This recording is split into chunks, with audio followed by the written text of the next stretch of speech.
Hi friends, it's Jules. Welcome to Jules Reads. This is my weekly reading and movies and TV wrap up for week 33 of 2025. And I do this outside no matter what in Minnesota. It is week 33, and it is August 17th. Okay, let's jump into it. I did not finish any books this week. I am almost done with 2, but I did not finish and I did not buy any books this week. What I'm currently reading is Wild Dark Shore by Charlotte McConaghy. McConaughey? And I am loving this. This is definitely going to be one of my favorites of the year. I'm about a little over halfway through. This is about a family that's on an island and they're alone. It's a dad and his 3 kids. You do not know really why they're alone. You know that there were other people at one time on this island.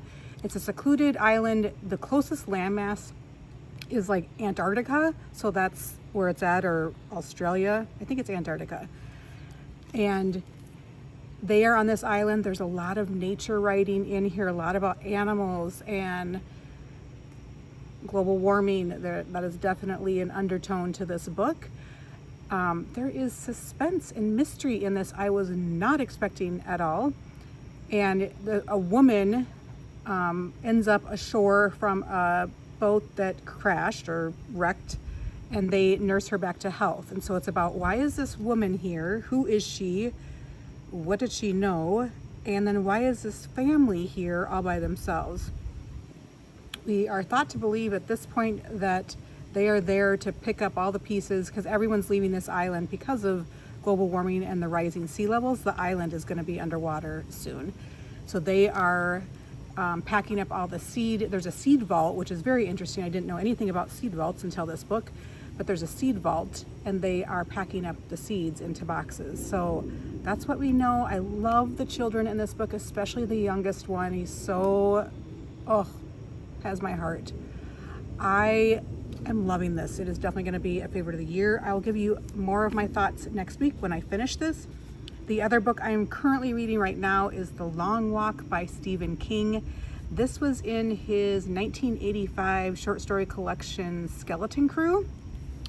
And this is going to be a movie soon coming out, I think in September. So I wanted to get this done. I'm doing it on audio. I'm loving that one as well. And I'm listening to it mostly when I'm on my walks, which is very interesting.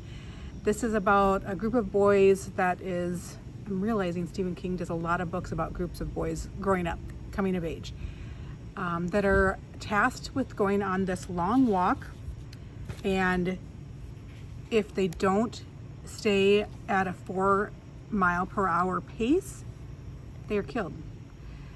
And it is really, the whole book is about their journey, their walk, their discussions, their thoughts in their head. And there are crowds as they're going on this walk in small towns that gather to see them and cheer them on. It's almost like Hunger Games, Squid Games. Think of that. It's so good. I'm really loving this book as well. And I will give more final thoughts next week. Okay, let me look at where I'm at in my little agenda we have for today. I do want to add something here if I have it, which I have like 5 books I want to talk about. Books that came on my radar this week, books that I want to either purchase or want to read that I already have on my shelves, and why. The first one is The Magus by John Fowles. I do not own this book. I have read one of his books before. It was called The Collector. Very good. If you like dark stories, I would read that one. But the reason this book is on my radar is because it was mentioned in the book The Stepford Wives, which I read last week and loved. And so I want to get that book. And the other thing, I had already had it on my brain, but then it was also mentioned in the New York Times book review. I typically only look at this for the author's interviews, and this is by, I don't know if it's Louis Sachar. He wrote Holes, but it said, what is the book on your nightstand? He said, I'm reading The Magus by John Fowles. I'm like, well, I have to get it now. He said, I remember loving it almost 50 years ago, so I wanted to see if it still holds up for me. I just think that's a sign that I need to read it. And the other one that is mentioned in this same interview with this author is The Overstory by Richard Powers. And I did see a YouTuber who talked about that. They actually didn't love The Overstory, but there are 2 books by Richard Powers I want to pick up. The Overstory won the Pulitzer Prize in 2019. So that's another one on my radar. I also want to pick up a book, another one by Charlotte, because I did read Once There Were Wolves, and she has another book called Migrations I want to get. This book I read a couple years ago, and I buddy read it with my husband. I didn't love it, but I think I need to reread it because I just believe it was not the right time for me to be reading it, because I am absolutely loving Wild Dark Shore. So if it's anything like Wild Dark Shore, I know I will love this. I do know a little bit what this was about and kind of the, not spoilers, but so I want to get Migrations because I think she might be becoming a favorite author. The other book I want to read is Alice's Adventures in Wonderland. Our In Real Life book club is going to Alice in Wonderland inspired tea house coming soon, and so I've never read this, so I want to read it, and it's one of the gals in the group's favorite book, but she said it's really messed up. So I want to read that. I already own this one. I believe I got this one in New York City. And then the next one I want to read, put on my TBR, is This Tender Land by William Kent Kruger. I love William Kent Kruger. He's one of my favorite authors, if not the top, up with Stephen King. And this book I have not read yet. I've read a lot of his books, especially in the Corker Connor series. I do those on audio though, but one of my favorite books is Ordinary Grace by William Kent Kruger.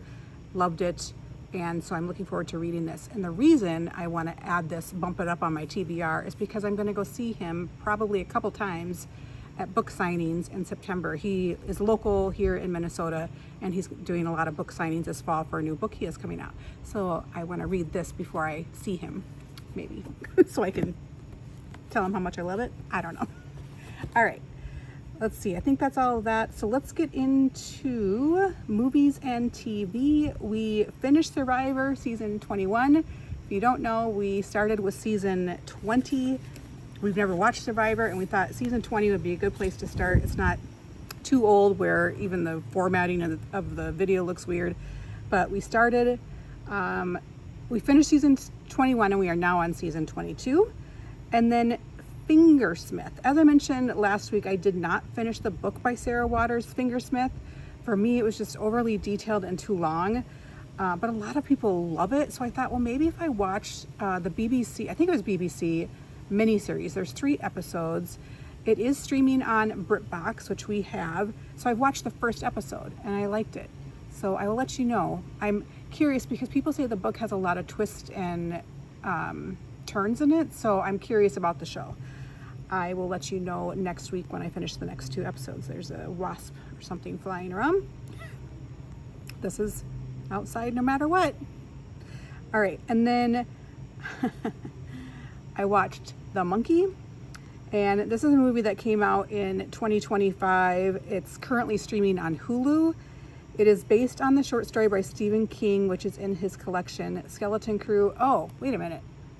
Let me go back up to The Long Walk. I don't think that's in a short story collection. Okay, so I might have been mistaken about that, The Long Walk. I might have been thinking about The Monkey. Okay, so disregard what I said. The Long Walk, I think, is an individual book by Stephen King. The Monkey is in Skeleton Crew from 1985. The movie was directed and written by Osgood Perkins. It stars Theo James and Tatiana Maslany. I loved her in Orphan Black. This movie made me laugh so much. It was way better than I expected. It's very campy. So if you don't like campy horror, then don't watch it. But if you do enjoy those, I suggest checking this one out. It was better than I expected, and the kills are hilarious. As much as, I mean, it was so good. It's one of those, I'm glad it was streaming for free. I wouldn't buy it or anything, but I had a good time watching it. And then I watched The Barbarian. So this is a rewatch for me, and I'm but I wanted to rewatch it because I'm gearing up to go see Weapons in the theater. It has the same writer, director. Barbarian came out in 2022. It's written, directed by Zach Cregger. It stars Georgina Campbell, Bill Skarsgård, and Justin Long. And Georgina's character, she has an Airbnb reservation, and when she gets there, she discovers that Bill Skarsgård's character also has a reservation. I can't really even say too much about it without giving spoilers. It is told in 3 parts, and stick around for part 2 because if you think you know what the movie's about, it's not. It's not about what you think it is. My 2 good friends in book club watched it this weekend, and they both said, what the F did I just watch? If you don't like horror, don't watch it. But it's ultimately about a movie. It's ultimately a movie about urban decay, toxic masculinity, and the cycles of abuse and trauma. Yeah, but if you do like horror movies, it's a must watch. That is my weekly reading recap, and it is super muggy out. I forgot to say it's 74 degrees, but it's super muggy, and it could rain any second. So I will catch you next week in my wrap up outside no matter what video. Chat soon.